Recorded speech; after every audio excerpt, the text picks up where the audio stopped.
to say, get that son of a bitch off the field right now.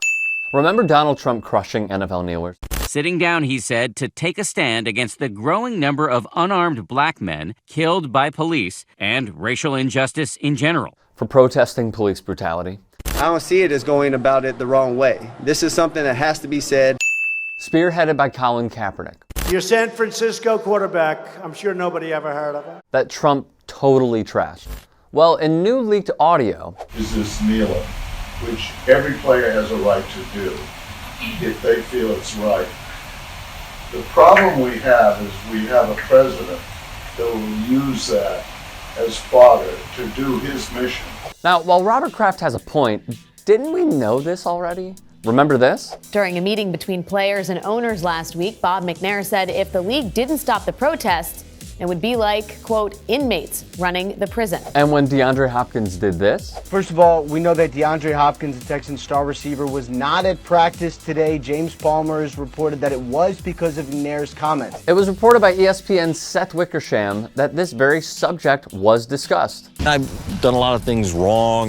And this guy added to his legendary legacy of troubled judgment, saying, see, Jerry Jones gets it, 96% of Americans are for guys standing, a claim some dismissed as a grand overstatement. So look, Kraft went on to say, we have a president that will use kneeling as fodder to do his mission that isn't in the best interest of the matter, and it's actually the opposite of what you all, the players, are trying to do.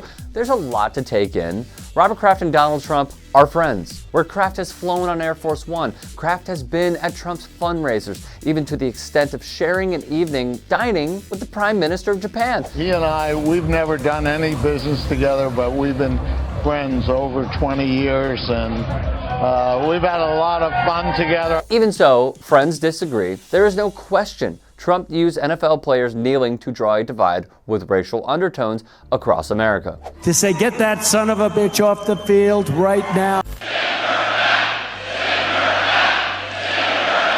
A well-educated black has a tremendous advantage over a well-educated white. Trump management was charged with discriminating against African Americans and breaking federal law. As The Guardian writes, it turns out that the controversy provides a never-ending supply of red meat to his base, which gets riled up beyond reason at the sight of African American athletes peacefully protesting. It also doesn't hurt that this manufactured outrage has successfully convinced its intended audience that the target of these protests is not racially motivated violence within the criminal justice system, but rather the anthem, the military, or even the flag itself. And the NFL bowed to him, deciding they had to stir the pot by unveiling a compromise without consulting the NFL Players Union, which would allow individual teams to punish players for not standing for the anthem. The Dolphins would suspend players up to 4 games for not standing. Never forget, even if this leaked audio supports Kraft and promotes a positive image, he did donate the maximum $1 million to Donald Trump's campaign in 2016, along with many other NFL owners. It's been reported Donald Trump despises the flag more than anyone. Presenting Exhibit A, owning the USFL's New Jersey Generals, he would not. You have to stand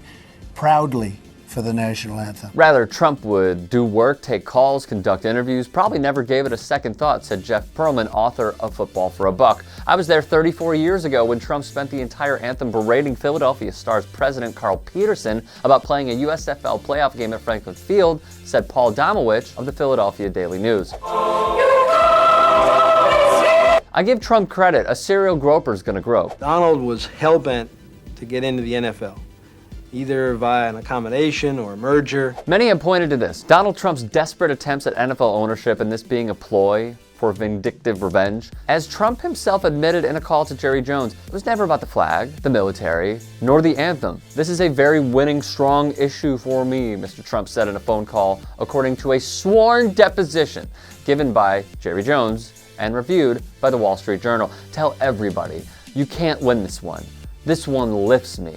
It has, and always will be, about scoring political points with a base that, according to the Pew Research Center, amongst non-college grad white Americans, was as high as 64%. Overall, it is very useful to the people who tend to line up behind Trump and figures like him, the little authoritarians who see or want to see themselves as sitting naturally atop an important hierarchy, who very deeply believe themselves to be owed things that they don't really feel like they owe anyone else, and who also do not appreciate being smarted off to buy their lessons. If you'd like to hear more thought-provoking content like TYT Sports on Facebook and to help in my journey to keep media independent, go to tyt.com/Rick.